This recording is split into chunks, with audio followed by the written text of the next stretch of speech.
तो चलिए बढ़ते रिपोर्टर लाइव की ओर। संसद के अंदर गतिरोध जारी है और इस गतिरोध के बीच कई बार लोकसभा और राज्यसभा को स्थगित भी करना पड़ा। बता रही हमारी सहयोगी जूही। आज संसद के बजट सत्र के दूसरे चरण में भी जो है लगातार कार्रवाई पहले की तरह स्थगित हो गई। आपको बता दें कि जब सुबह 11 बजे कार्रवाई शुरू की गई थी तो उसके बाद जो है संसद में हंगामा शुरू हो गया, जिसके बाद 2 बजे तक के लिए कार्रवाई जो है स्थगित कर दी गई। इसके बाद फिर जब 2 बजे शुरू हुआ तो जो है फिर पक्ष विपक्ष का हंगामा देखने को मिला, जिसके चलते जो है कार्रवाई को स्थगित करना पड़ा। आपको बता दें कि पिछले कई दिनों से जो है संसद की कार्रवाई सुचारू रूप से नहीं चल पा रही है, बार बार इसे स्थगित करना पड़ रहा है। गौरतलब है कि पिछले कई दिनों से कांग्रेस नेता राहुल गांधी की सदस्यता जाने को लेकर विपक्ष लगातार हंगामा कर रहा है। वहीं सबसे बड़े उद्योगपति गौतम अडानी को लेकर हंगामा भी लगातार जारी है, जिसके चलते सदन बार बार स्थगित हो रहा है। स्पीकर खुद पक्ष विपक्ष से शांति की अपील करते हैं, बावजूद इसके नेताओं में कोई भी सुधार देखने को नहीं मिल रहा है। आपको बता दें कि बीते कुछ दिनों से सदन में कार्यकर्ताओं का जो नजारा देखने को मिल रहा है उसे देखकर ये नहीं कहा जा सकता है कि ऐसा कब तक चलेगा, क्योंकि न पक्ष मानने को तैयार है और ना ही विपक्ष। कैमरामैन निकी के साथ मैं जूही, इंडिया वॉइस। और इधर बिहार विधानसभा के अंदर विपक्ष का जोरदार हंगामा देखने को मिला। बता रहे हमारे सहयोगी दिनकर आनंद। बिहार विधानसभा के बजट सत्र का बुधवार को अंतिम दिन रहा। सुबह 11 बजे से प्रश्नकाल की शुरुआत हुई। इस दौरान सदन में बीजेपी विधायकों ने जमकर हंगामा काटा। बिहार में हुई रामनवमी पर हिंसा को लेकर बीजेपी विधायक लगातार नीतीश सरकार पर हमलावर दिखे। वहीं आपको बता दें कि इस दौरान स्पीकर ने कहा कि बीजेपी के विधायकों का सदन चलाने का मन नहीं है, इसलिए वो हंगामा करते हैं। वहीं आपको बता दें कि सदन से पहले मुख्यमंत्री नीतीश कुमार ने मीडिया के सामने आए और उन्होंने कहा कि ये जो हिंसा हुई है इसके पीछे एक सोची समझी साजिश है, आज से पहले कभी नहीं हुई थी। वहीं नीतीश कुमार ने यह भी कहा कि ये 2 लोगों ने मिलकर करवाया। उनका इशारा AIMM की तरफ था और बीजेपी की तरफ था। वहीं आपको बता दें कि आज इस मामले को लेकर एक तरफ जहां सदन में नेता प्रतिपक्ष विजय कुमार सिन्हा और दूसरी तरफ स्पीकर के बीच तगड़ी बहस देखने को मिली, तो वहीं पूर्व CM राबड़ी देवी ने भी इस मामले को लेकर कहा कि बीजेपी दंगा कराना चाहती है और ये बीजेपी ही करवा रही है। कैमरा पर्सन निकी के साथ मैं दिनकर आनंद, इंडिया वॉइस। और इधर देश भर में रामनवमी से शुरू हुई हिंसा की आंधी अभी शांत नहीं हुई है और हनुमान जयंती से पहले ही केंद्र सरकार एक्शन मोड में है। बता रहे हमारी सहयोगी दीक्षा। गृह मंत्रालय ने हनुमान जयंती को लेकर एडवाइजरी जारी की है। केंद्रीय गृह मंत्रालय की ओर से सभी राज्यों को निर्देश दिया गया है अलर्ट रहने का। साथ ही इसको पहले रामनवमी पर हुई हिंसा को लेकर केंद्र सरकार अलर्ट है। रामनवमी की हिंसा बंगाल, पश्चिम बंगाल और महाराष्ट्र में देखने को मिली थी, लेकिन फिलहाल ये हिंसा अभी थमने का नाम नहीं ले रही है। लगातार बंगाल और बिहार में लगातार हिंसा के मामले उठ कर सामने आ रहे हैं। वहीं इसको लेकर गृह मंत्रालय लगातार अपनी नजर बनाए हुए है। वहीं केरल हाईकोर्ट ने भी राज्य में प्रशासन को लेकर अलर्ट जारी किया है। हनुमान जयंती को लेकर केरल हाईकोर्ट ने लोगों को बोला है कि अलर्ट जारी रखें और अगर पैरामिलिट्री की जरूरत होती है तो उसको भी तैयार रखें, क्योंकि राज्य में हिंसा का माहौल दोबारा से नहीं होना चाहिए। कैमरामैन निक्की के साथ Diksha Chaudhary, India Voice. CM Dhami 3 दिवसीय दिल्ली दौरे के बाद लौट चुके हैं। इस दौरान उन्होंने प्रधानमंत्री मोदी से भी मुलाकात की। सीएम धामी के दौरे की पूरी जानकारी दे रहे हमारे सहयोगी अभय केंद्रा। मुख्यमंत्री पुष्कर सिंह धामी 3 दिवसीय दिल्ली दौरे के बाद आज उत्तराखंड लौट आए हैं। मुख्यमंत्री पुष्कर सिंह धामी का दिल्ली दौरा उत्तराखंड के लिए विकास भरा वाला दौरा कहा जा सकता है, सौगात भरा वाला दौरा कहा जा सकता है, क्योंकि मुख्यमंत्री पुष्कर सिंह धामी ने अपने दिल्ली दौरे के दौरान प्रधानमंत्री नरेंद्र मोदी से मुलाकात की, केंद्रीय वित्त मंत्री निर्मला सीतारमण से मुलाकात की, केंद्रीय रेल मंत्री से मुलाकात करी, लोकसभा अध्यक्ष से मुलाकात करी और उत्तराखंड राज्य के लिए विकास के लिए जो जरूरी परियोजनाएं हैं, जो महत्वपूर्ण परियोजनाएं, उन परियोजनाओं का प्रस्ताव केंद्र सरकार को देने का काम करा। चाहे जोशीमठ आपदा पर केंद्र सरकार से आर्थिक पैकेज मांगने की बात हो, रेल परियोजनाओं के विस्तार की बात हो या फिर सौंग बांध परियोजना पर केंद्र से बजट मांगने की बात हो, सभी प्रस्ताव राज्य के विकास से जुड़े हुए और उत्तराखंड राज्य को आने वाले दिनों में इन परियोजनाओं के माध्यम से बड़ी सौगात केंद्र के माध्यम से दी जाएगी। कैमरामैन सुनियाल, अभय केंतुरा, इंडिया वॉइस, देहरादून। किसानों और मजदूरों से जुड़ी हुई मांगों को लेकर दिल्ली के रामलीला मैदान में एक प्रदर्शन का आयोजन किया गया, रैली का आयोजन किया गया। बता रहे हमारे सहयोगी नितिन चौधरी। देखिए, रामलीला मैदान में देश भर से आए किसान संगठनों ने धरना प्रदर्शन किया है। किसानों का कहना है कि मोदी सरकार किसानों के ऊपर जो है अत्याचार कर रही है, लेकिन जिस तरीके से किसान संगठनों ने 20 मार्च को भी अपने बैनर के रामलीला मैदान के अंदर जो है रैली करी थी, उसमें भी साफ तौर पर ये कहा था कि जो सरकार किसानों की बातों को नहीं सुनती है तो उससे तगड़ा धरना प्रदर्शन करने के लिए किसान तैयार रहेंगे, जिसके कारण आज देश भर में उनकी हालत खराब है। महज 15 दिन के भीतर दिल्ली के किसान संगठन को दूसरा बड़ा आंदोलन होने जा रहा है। इससे पहले पिछले माह 20 मार्च को संयुक्त किसान मोर्चा के बैनर तले देश भर के किसान दिल्ली के रामलीला मैदान में जुटे थे। उन्होंने मोदी सरकार के खिलाफ हुंकार भरी थी। किसान और मजदूरों का प्रदर्शन को देखते हुए दिल्ली यातायात पुलिस ने ट्रैफिक एडवाइजर जारी की है। एडवाइजर में दिल्ली ट्रैफिक पुलिस ने रामलीला मैदान के आसपास के रास्ते को बचाकर निकालने की सलाह दी है। किसान मजदूर संघर्ष को ध्यान में रखते हुए ट्रैफिक पुलिस ने इन रास्तों को डाइवर्जन किया गया है।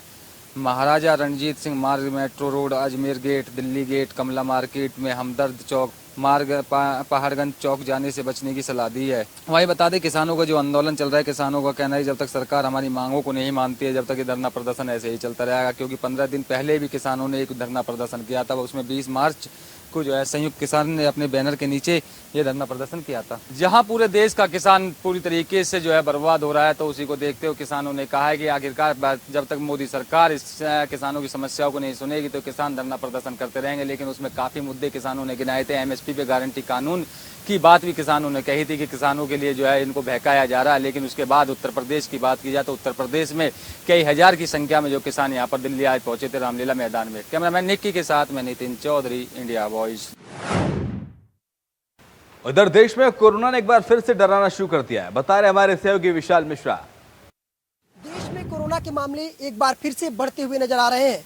पिछले 24 घंटे की बात करें तो देश में 4,435 नए मामले सामने आए हैं, जिससे अब ये अनुमान लगाया जा रहा है कि जो पिछले साल 2022 में जो मामले आए थे उसके लिहाज से अगर बात करें तो उसके आसपास ही ये कोरोना के मामले हैं। तो कहीं ना कहीं एडवाइजरी जो है जारी कर दी गई है स्वास्थ्य विभाग की तरफ से कि लोग जो है वो तमाम जो गाइडलाइंस हैं कोरोना के उसका पालन करें, जिससे ये संक्रमण जो है लोगों में ना फैल सके। देश में कोविड-19 के 4,435 नए मामलों के साथ ही सक्रिय मामलों की संख्या 23,000 के पार पहुंच गई है। वर्तमान में देश में कोरोना के 23,091 मरीज इलाजरत हैं। स्वास्थ्य मंत्रालय द्वारा जारी ताजा आंकड़ों के मुताबिक पिछले 24 घंटे में 11 मरीजों की मौत हुई है, जो कि इस वर्ष में सर्वाधिक है। साल 2023 में ये पहली बार है जब मौत का आंकड़ा डबल डिजिट पार कर गया है। महाराष्ट्र में कोरोना में सबसे ज्यादा 4 लोगों की मौत हुई है। वहीं चंडीगढ़, दिल्ली, गुजरात, हरियाणा, राजस्थान, पुदुचेरी और कर्नाटक में एक एक व्यक्ति की जान चली गई है। फिलहाल दैनिक पॉजिटिविटी रेट 3.38% है। देश में वैक्सीनेशन अभियान के तहत पिछले 24 घंटे में 1979 डोज लगाए गए हैं। इसी के साथ ही भारत में अभी तक कोरोना के 220.66 करोड़ डोज लगाए जा चुके हैं, जिसमें 95.21 करोड़ सेकंड डोज और 22.86 करोड़ बूस्टर डोज भी शामिल हैं। तो देश में पिछले 24 घंटे में कोरोना के 4,435 नए मामले आए हैं, जिसको देखते हुए अब लोग सतर्क हो चुके हैं और कोरोना से खासकर जो पहले जो कोरोना के लिए गाइडलाइंस जारी की गई थी उस गाइडलाइंस का लोग पालन करें ताकि कोरोना लोगों में ना फैल सके। कैमरामैन निकी के साथ विशाल मिश्रा, इंडिया वॉइस। उधर गणतंत्र दिवस की परेड में उत्तराखंड की झांकी ने जो कमाल किया उसको लेकर धामी सरकार ने क्या दिए निर्देश, बता रहे हैं हमारे सहयोगी अभय केंतुरा। गणतंत्र दिवस की परेड में उत्तराखंड की जो झांकी थी, जिसका नाम मानस खंड दिया गया था, उस झांकी को प्रथम स्थान पूरे देश भर में मिला था। अब इस झांकी का प्रतीकात्मक स्वरूप पूरे उत्तराखंड में भ्रमण करेगा। मुख्यमंत्री पुष्कर सिंह धामी ने इस झांकी को फ्लैग ऑफ यहाँ पर किया, हरी झंडी दिखाकर रवाना किया।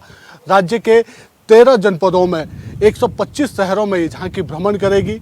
उत्तराखंड की जो प्राचीन संस्कृति है, जो पौराणिक संस्कृति है, यहाँ का जो कल्चर है, यहाँ की जो सुंदरता है, चाहे प्राकृतिक सुंदरता कहें, तीर्थाटन कहें या योगा के लिए जो जरूरी जो चीज़ें हैं जो पर्यटन को जुटाने के लिए सहायक होती है, वो सभी चीज़ें इस झांकी में यहाँ पर मौजूद है।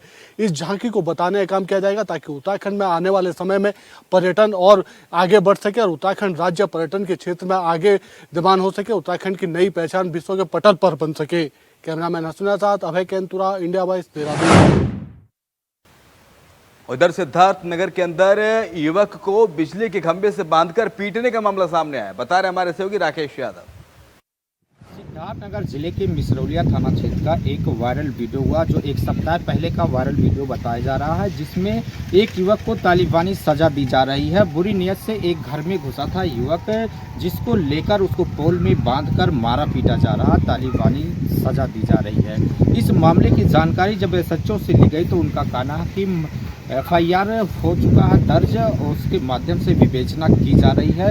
आगे की कार्रवाई में जुटे हैं हम लोग, जो भी दोषी होगा उनके खिलाफ सख्त से सख्त कार्रवाई की जाएगी। अब देखने की बात यह है कि कब कार्रवाई होती है। इस तरह से जब युवक को लोग बांध के विद्युत पोल में बांध के मार पीट रहे हैं, तो ये कब इनको सज़ा मिलती है, कब कार्रवाई होती है, तो देखने की बात है। जबकि इस तरह का मामला एक वीडियो सोशल मीडिया पे वायरल हुआ है, तालिबानी सजा दी जा रही है, एक युवक को पोल में बांध के मारा पीटा जा रहा है।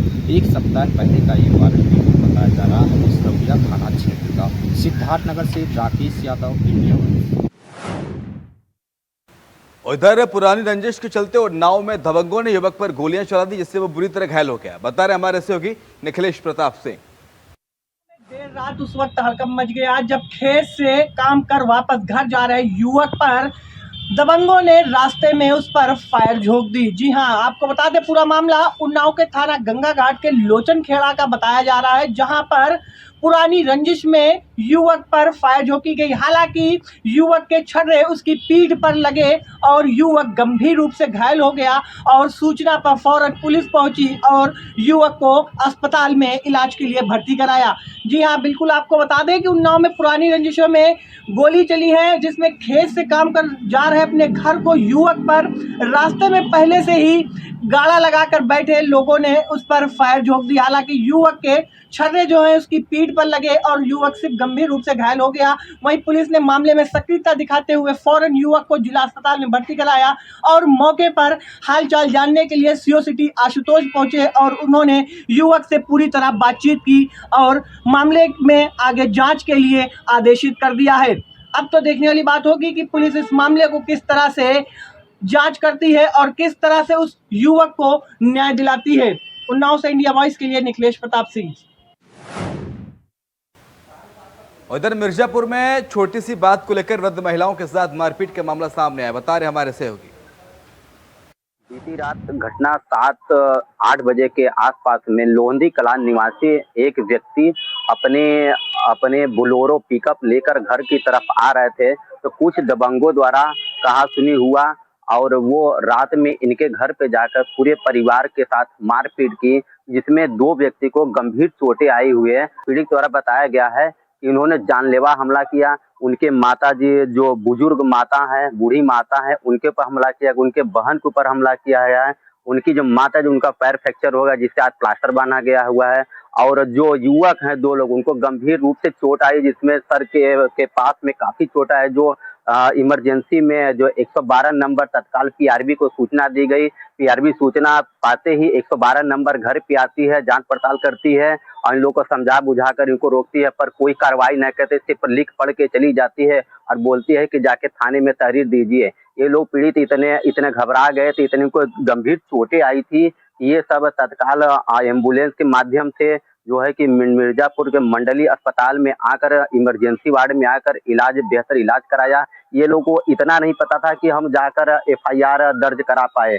कुछ देर बाद वहाँ इलाज होना से इन लोगों को होश आया, तो होश आने के बाद तब इन लोग थाना अध्यक्ष के पास वहाँ गए, देहात कोतवाली मिर्जापुर जनपद के गए। वो जो है कि सारी रात काफी समय तक उनको लगा 2 बजे 3 बजे तक पीड़ित को बैठाए रहे, पर अभी तक जो है कि कोई एफआईआर दर्ज नहीं हुआ है। उन्होंने बताया कि जाके मेडिकल करा के लाइए तब एफआईआर दर्ज करेंगे। इसी तक आज दोपहर हो गया। दोपहर के बाद मिर्जापुर पुलिस अधीक्षक से सभी जितने पीड़ित परिवार के लोग गए, उनसे गुहार लगाए, पीड़ित परिवार को सांत्वना दी गई पुलिस अधीक्षक के द्वारा कि आप लोग को बेहतर इलाज मिलेगा, हमारी तरफ से सुरक्षा है वो मिलेगी, आपको न्याय मिलेगा, आप लोग जाइए और मेडिकल करा के लिए सारी पुलिस आपके साथ में है। मिर्जापुर से कमलेश कुमार की रिपोर्ट। और इसी के साथ रिपोर्टर लाइव में इतना ही। खबरें लगातार जारी हैं, आप देखते रहिए इंडिया वॉइस।